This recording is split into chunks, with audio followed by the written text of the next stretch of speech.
مامۆستا سەوارت بۆی ئایا دەکرێت وەزارەتی ئەوقاف وتار دیاری بکات بۆ ڕۆژانی هەینی یاخود دەبێت بابەتەکان لەسەر پرسی ڕۆژ بێت؟ بسم الله الرحمن الرحیم.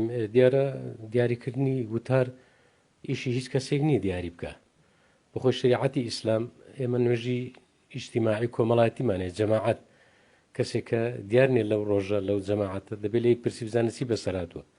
ئەگەر شتێکی خۆشی بەسەر هاتوو ئەوە دڵخۆشی بکەی، ئەگەر شتێکی خوا نەخواستە ناخۆشی بەسەر هات دڵی بدەیەوە. جمعەش مەدرسەیەکە وتاری هەینی مەدرسەیەکی هەفتانەیە. دوای منتیقەکان ناوچەکان بە جیاواز لەگەڵ یەکتر.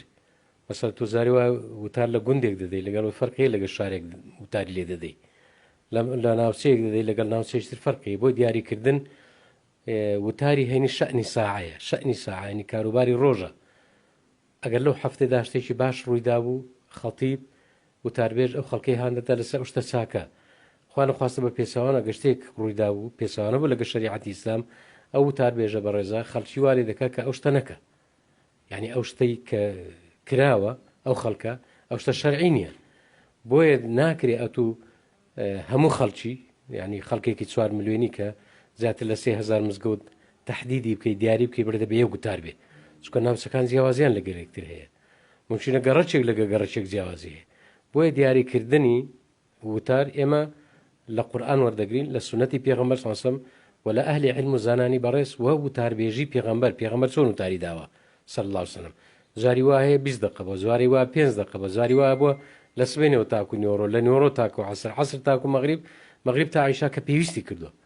بۆیە سەحابەکان دەفەرمون خوان لێیان ڕازی بێ کاتێک کە شتێک ڕووی دەدا پێغەمبەری خوا قامە فینا خەطیبە هەڵدەسا وتاری بۆ دەداین.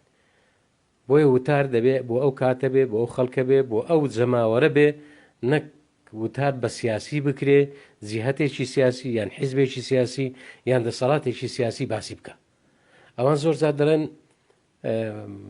دەسەڵاتداران دەڵێن نابێت دین تێکەڵ بە سیاست بکرێ، مزگەوت جێی سیاست نییە. ئەی بۆ مەرامی خۆتان وا دەکەن بە سیاست بەکاربێ. دوای ئیهانەکردنە بە مامۆستایان. مامۆستانی ئێستا زۆری ئیجازەی علمیان هەیە، خەریجی کولیاتن، ماجستێریان هەیە، دکتۆرایان هەیە. ئەگە ئیهانەکردن نەبێ بە مامۆستا تۆ ئەیمنانی بۆ دیاری بکەی، ئەو مامۆستا ئەوەندە بێ معلوماتە، ئەو مامۆستا هیچ زانیاری نییە. بۆ ئێمە زۆرێکە لە بڵێنکارێکی سیاسی دەسەڵاتداران بۆ خزمەتی خۆیان بۆ مارامی خۆیان بەداخەوە. لێرە دەڵێن بەداخەوە کە مامۆستایانی ئاینیش زۆریان بەڕاستی عەقیدە و بیر و باوەڕەکەی خۆیان دەگۆڕنەوە بە شتێکی کەمی دنیای. پێویستە چی بکرێت مامۆستا؟ پێویستە مامۆستایان تەوحیدێکیان هەبێ، یەک بن کە هەرچی لە هەر شوێنەکەەوە باهات لێوە شەنە نەکەن، یعنی لە هەر شوێنەکەەوە دەسەڵات ویستی بەکاریان بێنێ. دەبێت مامۆستا ئینەما یوعرەف الرجال بالمەواقف، پیاوەکان بە هەڵوێست دەزاندرێن، بە هەڵوێست.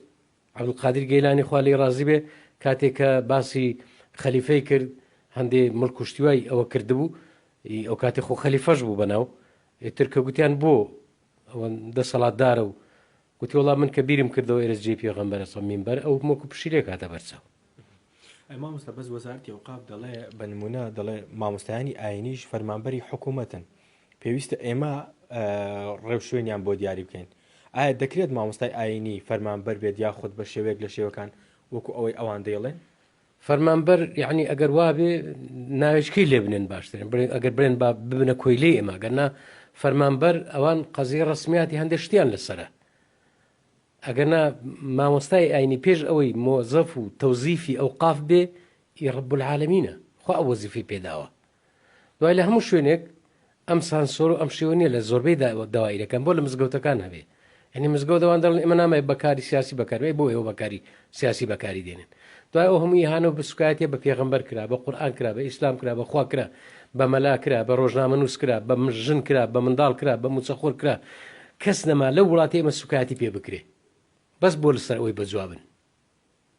ئەی ئەو خەڵکی کە مامۆستای ئاینی کە کوژرا سوکایەتی نەبوو، ڕۆژنامە نووس کوژرا سوکایەتی نییە، موچەخۆر ئەو هەموو ئیهانە پێ دەکەی سوکایەتی نییە. یعنی ئەمە پێ دەگوترێ کەیلبی میکالین، یعنی دوو پێوانە.